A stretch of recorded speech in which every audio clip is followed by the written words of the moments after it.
Yes. Hello, Hi, Ivanka. Jim. Hello. Hello. How are you? Fine. Good to see you.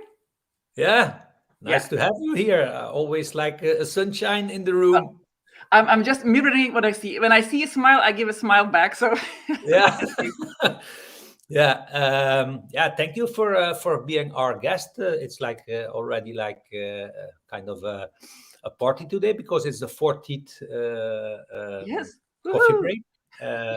And today we will talk about, I think, one of your topics. That's why we invited you. It's all about people. That's true. That's very true. It's universal. It's so true. Why is it so important for you? Because for me, people, it always begins and ends with people. Everything we do in organization, but also in real life, let's say outside an organization, it's always to have a sort of connection with other people. If you're just an island on your own, then yeah, that's not really part of the world. So whatever you do, there's always a kind of link necessary with other people to feel some kind of happiness. And for me, that's the core of everything. Finding a connection and communicating with other people. Yeah, that's maybe also why you changed your title in people and culture enthusiastic Yeah. instead of communication and change. So can you explain like a little bit what you are doing Yeah. professionally at TVA? Yes, at TVH, I am a communication and change practitioner by function, and I think in quite that is quite sure, quite certain what that means. I think it's indeed it's practicing, it's doing communication and change, but there is so much change and communication going on that I'm certainly not the only one doing that. And what I do is a part of it, and and the part I focus most upon is being enthusiastic because that is also what I do best. So that's why I took the liberty of changing it a bit, because in the end it's mentioned in LinkedIn. It's just a reflection of how I think. So this is, I think, also my main contribution to the role I'm fulfilling is being enthusiastic about things and getting people to move and also have them move things and connecting with other people. So I'm certainly not the only one doing communication. So to capture a bit where I am, so I'm working for a big company, TVH, within a specific departments. We work for the EMEA department, so it's for Europe, Middle East, and Africa. So it's a big groups of different people all around the world, well, within the EMEA region, let's say. So I help optimize communication. So, but you can imagine it's more than 1,000 people. It's not that I am doing all the communication there. It's impossible, of course, but I strive to make to help them and foresee also tools, but also really initiatives in getting that better connection, because not all of these people work also in their teams and they interact also with other teams within the department. So I try to optimize that and helping them find each other, because once you work, you don't do the job on your own. You need other people to fulfill the mission of the company, and that's why you need to know who can help me with what. I do this because what I do now is what will help my colleague to fulfill the needs of the customer. So we all work together. It's like a chain, and it's not always easy when you're in a big company that you know, okay, this is the overview, I'm here and we should go there. You just do the job sometimes and you're all in the team. But to have a bit of an overview and a bit of a structure, because I have a communication side but also a structure side, I help to optimize that. And the funnest thing I like to do is fun initiatives as well, to really have this human interaction, because work is one thing, and then feeling appreciated and feeling a connection on the human level, that's a whole different thing, and that's what I try to do Yeah, most. yeah, and you're now 23 years in Yes. that Well, yes. organization. Yes, I That's a was long born in time. TVH. Yeah, yeah, yeah, yeah. Yeah, it's a long time. Where Yes. where is this loyalty coming from? Well, it goes both ways. It's part, of course, with the company, and it's also partly within me. So it's a dual. It's from a dual way street, I would say. First of all, when I started working, it's because I was looking for a job with to use my languages. I studied English and Russian, so and I could start there in the company. So it's for me, the beginning was, it was really a challenge to be able to use my language. and I was talking to people from different Eastern European countries. So that's really what I like best. And then gradually, yeah, you get a team, and I became a team leader, and then that changes again, because then you're leading a team, and it's interesting because you learn new things. So every time a bit changes, then the team becomes bigger and bigger, and then you have to again scale up, because if you have a team of 5 people or you have a team of 35 people, you have to make different nuances. And the company TVH is always, it's a very positive company to work for, because they're always growing. Every year they put ambitious goals, and almost every year except 2008-9 when we had the crisis, every time we surpass that. So it's a very positive dynamic environment in which we always seem to grow, which always leads to change, which is interesting. So for certain, I don't have the idea that I have been doing the same for 23 years. I have the impression that I have been doing many things, learning many things in a new and at the same time very familiar environment. So it's and it gives me the extra advantage as well, because you have so many insights and you know so much about the history of the company and a lot of people, which is very important for communication. So this is part of the success, I would say. And it's when you get freedom, you also you give and you take, right? So you get the freedom and you also then are flexible towards your employer. So this is like this very good story that we make together. Yeah. And is it the positivity that is creating like the match? It's the growing, so there will be positivity and seeing, okay, there are options. So especially now, again, this comes also, I think, with the years, but you're known then already, so people try to just let me be. I would say, if I have an idea, I know that I can go ahead. I don't have to ask like permission. So can I do this, can I do that? It's being part of a system. It's part of a vibe, I would say. And this is what it makes positivity. So we can do things. I can have initiatives, and I know that I can just do it, and I will be backed up. So that's a huge part. It feels a lot. So also like entrepreneurial, because I feel I'm working for a company, but also I feel like a bit of a freelancer sometimes, because I have an idea and I can just work it out in an environment that I know, which is it's very positive, of course. Yeah. That autonomy is of course like an important factor to feel absolutely like to feel like good in the job you are doing. Now, what is like what do you see like for people in a company in general? Like what is currently the most important, or what are the most important things for people to be happy in a company? First of all, I think it's not something one thing. I think it's also not something at this moment. I think it's universal, and it has been from all time. So we work in an international environment, and although we are sometimes very different, sometimes culture can be very different. If you have, for instance, have Korea or South Africa or I don't know, Sweden, people are different, but at the same time they're also very alike in their needs sometimes. And I think we touched upon autonomy. I think that is universal. Everybody wants to have that. If you have the autonomy and you know how to do your job, it's mastery. And then if you know that you can make a difference, and you have the purpose in your job, I think this is something of all times. And I think this is what makes somebody also happy in their job. It's not doing once a year like an initiative or going on a barbecue together with the team, but it's the little things you do day in, day out that create that trust, that you can be yourself, that you're seen, you're being heard, and you're being valued, but on a daily basis. And you really have to live it. You don't have to talk about it. You don't have to tell me that you're doing a good job and that you trust me. You can just show me by your actions. And I think this is something which is important for everybody. And maybe you don't even know about it, but I'm sure it is. No matter where you are, if you see that you're being taken into account and that your ideas have a place to live and you can voice them, that's very important. I think people need that because, as I was saying, not only we in our company, but everywhere in the world, things are changing at a rapid pace. We had several crises over the past years.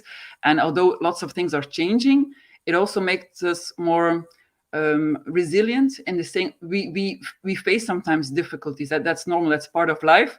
And then it's important that you can fall back upon your fellow people, so at home but also at work, that you're in it together, and that you have this trust, that whatever will come our way, we don't know yet. Also within our company, things are changing. We always, because not changing is meaning going backwards. You always need to change, and change is, I like change a lot, but it's also sometimes hard, and we have to be honest about it. We don't have to promise, oh, we will change and everything will be perfect.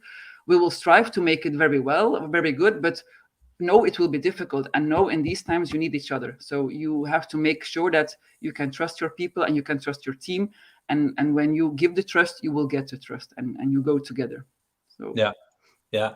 No, Gary Vaynerchuk, yeah, he is, he always says like, as a company or like in HR, you have to be aware of the personal need of people. And he says true. like, we are just like evolving towards like a culture of personal attention. Yeah. Is that the case in your company also? Yes, it has been for a while already. It's always because it's a family owned business. Now its structure is different. The family is now in the behind the scenes, let's say. But it has always been like this, and it feels sometimes. I read sometimes articles on LinkedIn as well. So companies are not families, and I do understand, of course. Yeah, my own family is different than my colleagues, but still. It is important that I come to work as a human being. I'm not coming to work as a communication practitioner. I'm Ivanka, and I come as myself, and I want to work together with my colleagues. And this is important that you feel you feel valued as a person. And I think even more so important for the younger generations as well. For they have a different mindset, which is good, because we need to evolve. Things don't have to stay the same as it was like 20 or 40 years ago. But I think for the younger generation, it's so much important, and we see that everywhere, also in a commercial setting, because now we have so many technology and devices, and everything has become much more accessible and maybe more easy. But the one thing that you can really make a difference with now is being personal, because if you work for any kind of company, but any kind of company can give you conditions and give you whatever, but a company where you feel well and where you feel appreciated, maybe, and where you feel appreciated as a personal being. For instance, if you have your birthday and somebody says, hey, happy birthday, or then maybe they foresee something for you, then you really feel seen as a person, and not just as number A or B or C or whatever. So I think this is very important, and will be more important still. Yeah, how do you do that, like handling all these individual needs? How far do you go in these needs? Well, of course, the smaller the team, of course, this is something within the team. This is also, again, very important, and it's authentic. You cannot force such a culture. You cannot say, we in the company, we celebrate birthdays, so dear team leader, when somebody has a birthday, you should call.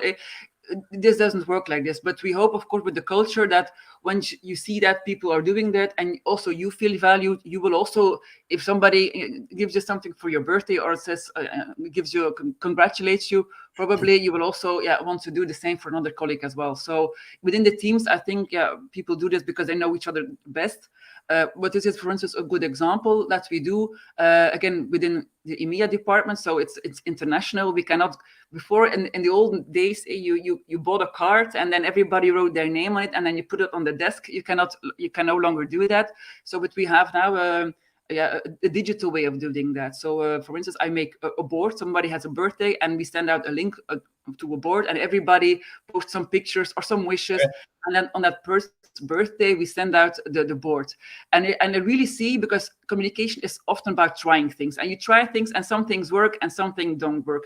But from the moment we send these boards, immediately you could see that really people like it. They like it a lot, and because it's a pleasant thing. It's a small thing. It's your birthday, but when you open your board and you see like 40 or 50 messages from colleagues with wishes and sometimes personal photos and some inside jokes, that is really something that we can do, and makes us again as a bit more human and really as we are, and not really as part of a bigger, let's say, machine where we work in. Yeah. Now you're one of the most like positive people I know. Um, Thank you. yeah. It's like that. How important or like um, how much is it making everything easier when you are positive and empathic? No, Um, it makes a lot easier. So because everything, well, it doesn't mean that everything is always easy. I must say, I have a fortunate life. I'm very happy about it, but it doesn't mean that every time I get up I'm like singing because it's going to be a perfect day. You also have difficult times and issues and challenges, but then you can see how do I treat them. Do I say, okay, this is going to be a hard day, but or do you say, okay, what can I learn from it?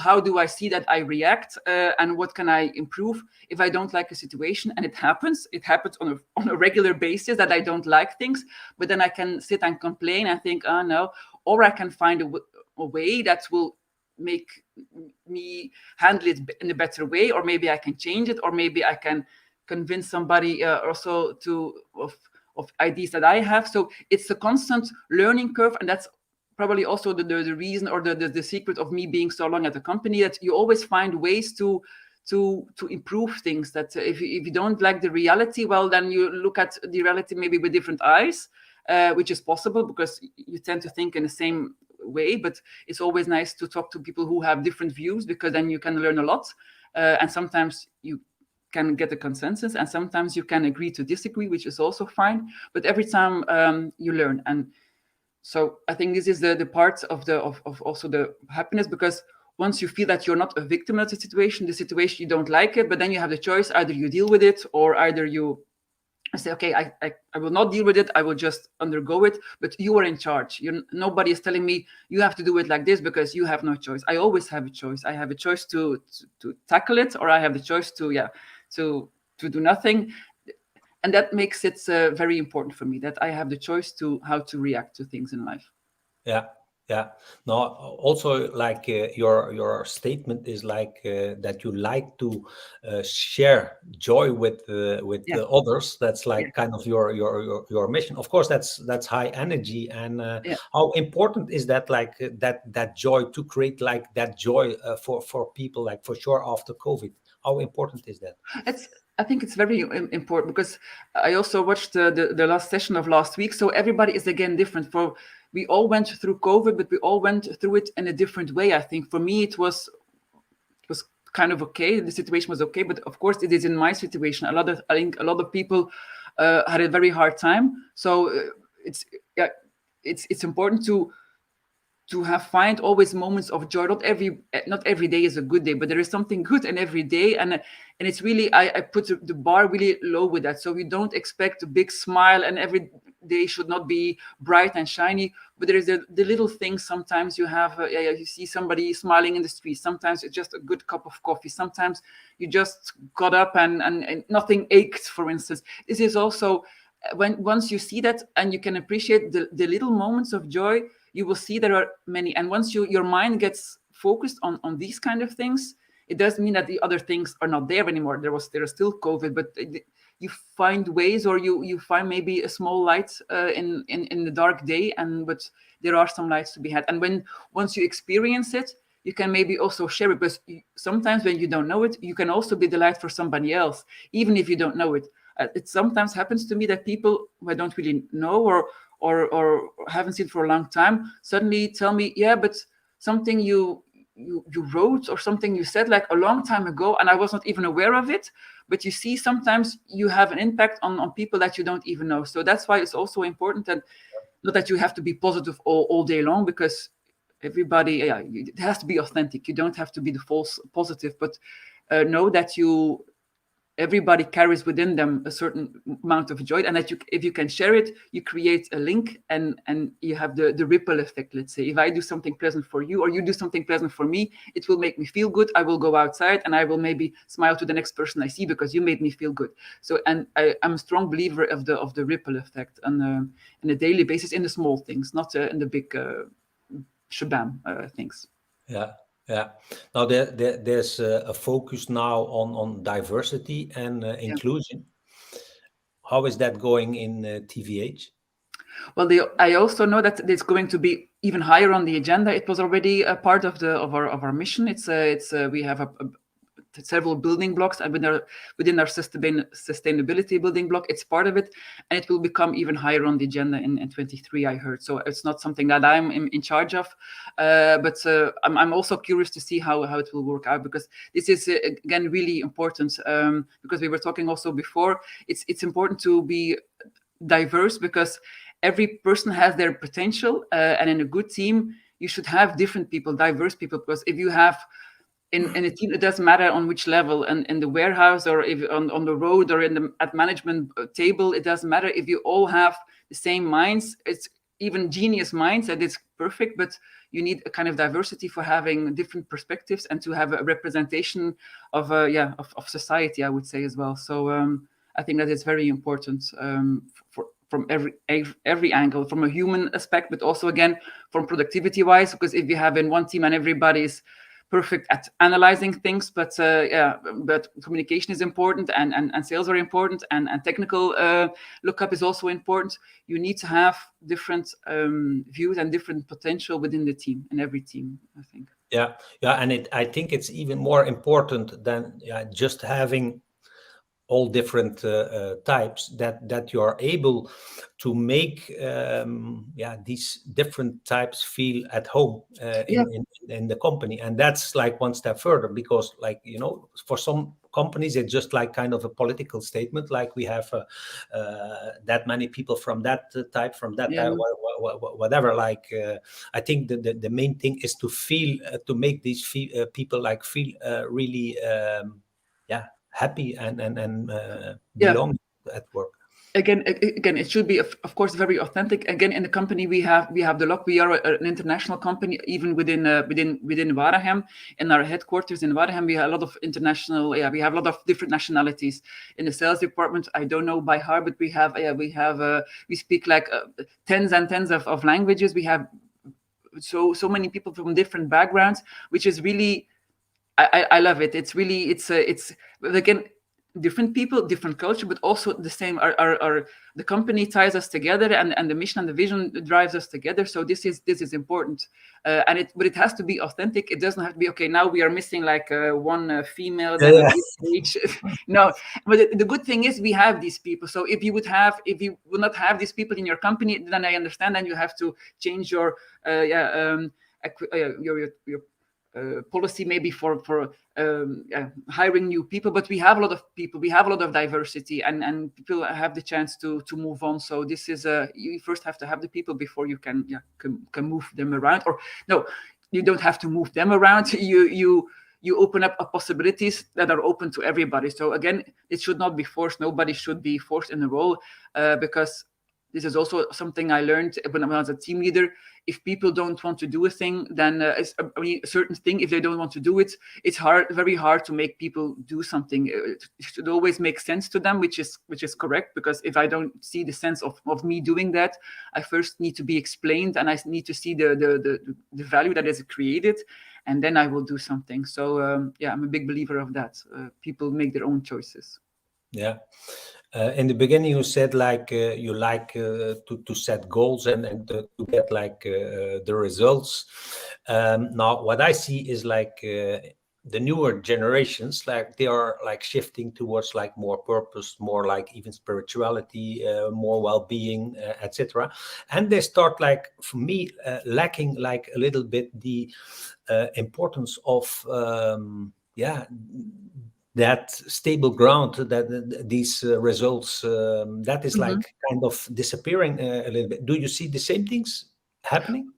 I cannot say I have this personal experience, so for me it's hard to comment on it really. Well, for me it would seem logical.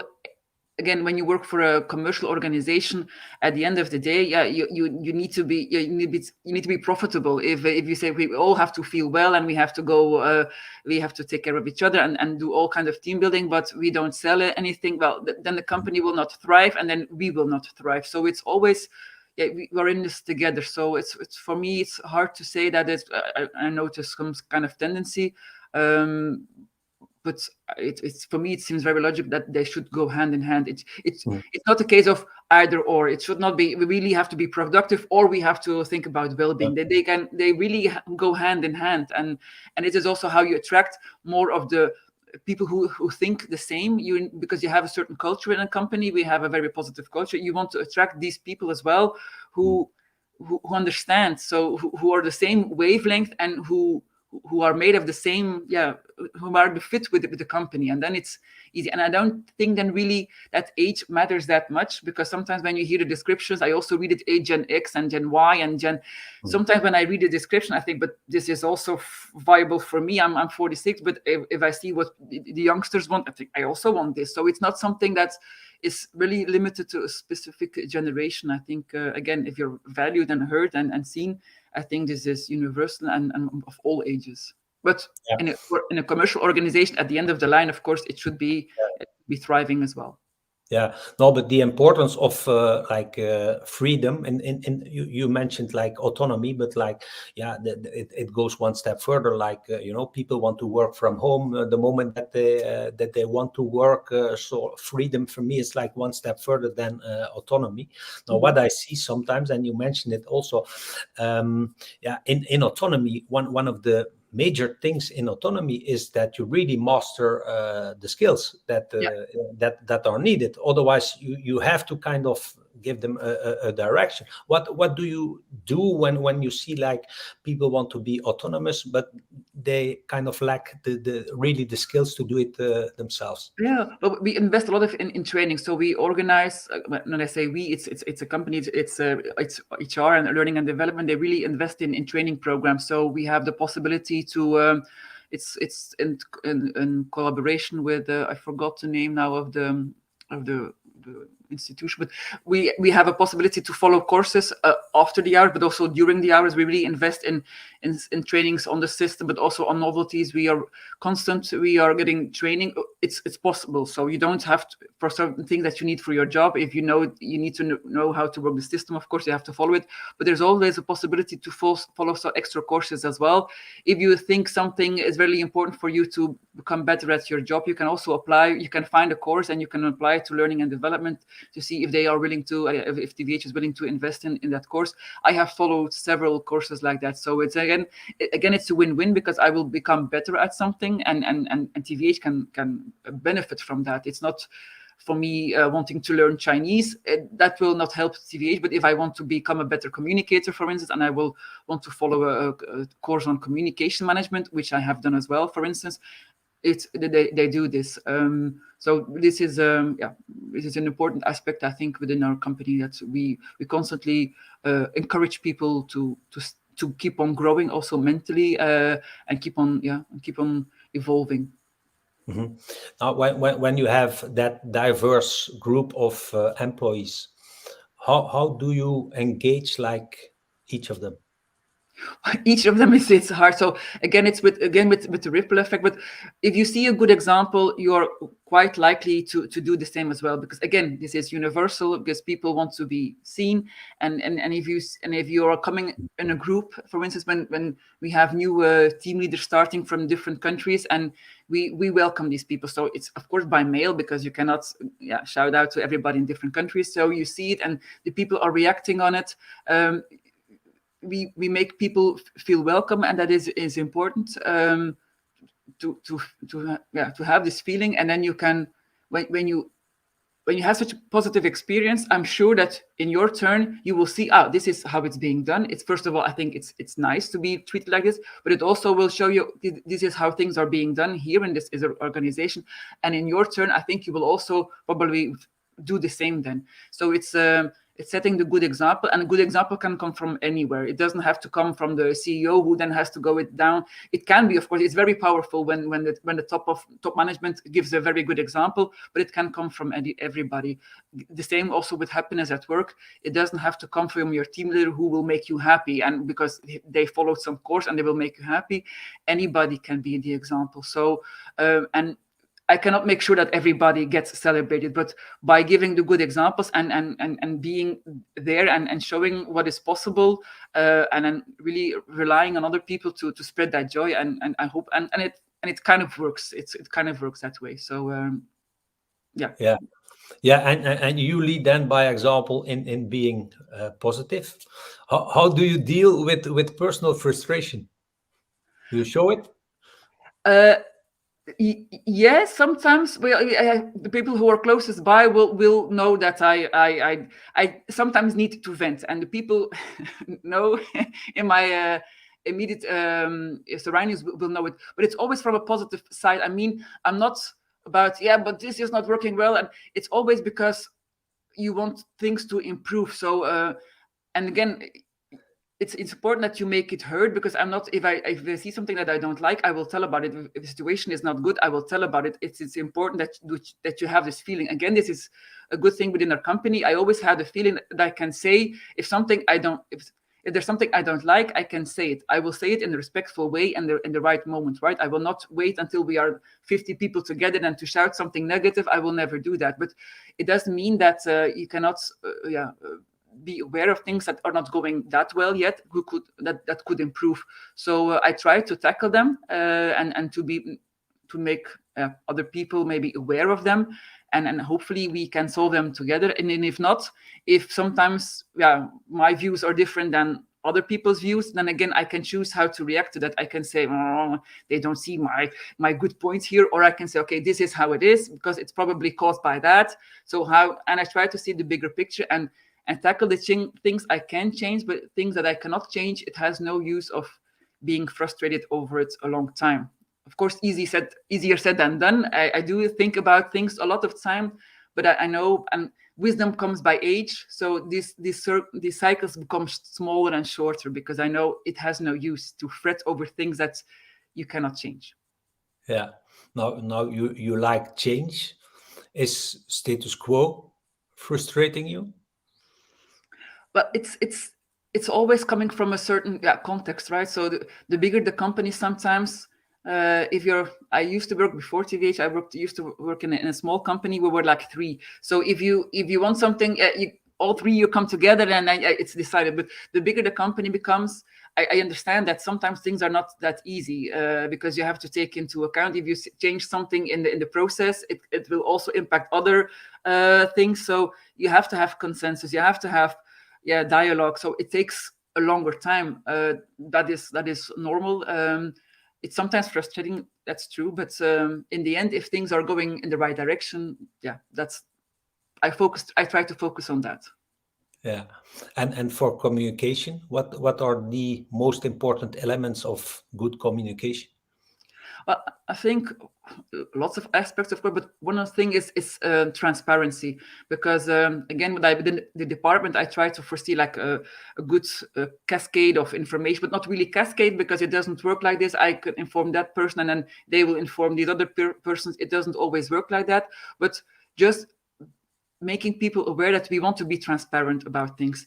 It's not that not always everything gets communicated. It's not because there are secrets. It's just that not everything is relevant for everybody. So for instance, we have like an internal website. Of course, we have intranet, but this is on a company level. I made within our department, we made an internal site for our department. So then people can go and choose if they want to have it information, it's available there. I will not tell you have to read it because maybe you're not interested. And then people say we have too much communication. That's the fun thing about communication. You can never get it right. Some people will think it's too much. Some people will think it's too little. So if you provide some kind of transparency and self-service, you tell something people that is important, they should really hear it from their direct responsible or from their personally. But if you want more information, then you can go and find it because it's transparent. I think it's very important that people know that information can be shared and not decisions are being made behind closed doors and we are not aware of it. And then at the end, we will know it. That's important for people to know that things can be discussed at their due time, of course. Mm-hmm. And what's for you happiness at work? Well, it's a good question. Well, just being able to grow, to learn something new, and just to, yeah, again, also that I can work on the things that I like, that I can learn new things, because I've been in the company for 23 years and I still keep on learning. And I happiness for me is keep on learning new things and getting to know new people and broadening my horizon ever more. So this is for me happiness. And when we work together, when we do something together and it all works out, then that's for me happiness. That you see the connection, you worked on something, you did something together with other people who appreciate it, and you had a great result. That is for me happiness. Yeah. Yeah. And last question for the people watching who have like, yeah, kind of problems with their people. How can they embrace their people? I think it starts from being a human being. So whatever function you are always a person. So it's and when you see your team also as people and not really as yeah, team members only, it's being open. It's listening to other people. You don't always have to agree, but just listening to them, it's very important, because again, this is maybe one of the most underestimated parts of communication is listening. I have talked a lot and thank you for that, but communication is, in fact, it's about listening and hearing what other people are saying, and then seeing how it can match with your expectations, or how you can do it together. So listening, really. Yeah, listening and being positive. Thank you, It's my Ivanka, pleasure. for Thank you. being our 40th guest in our coffee break. And It's let's my meet pleasure. soon. Thank you for See you being here. later. Bye bye. Bye bye.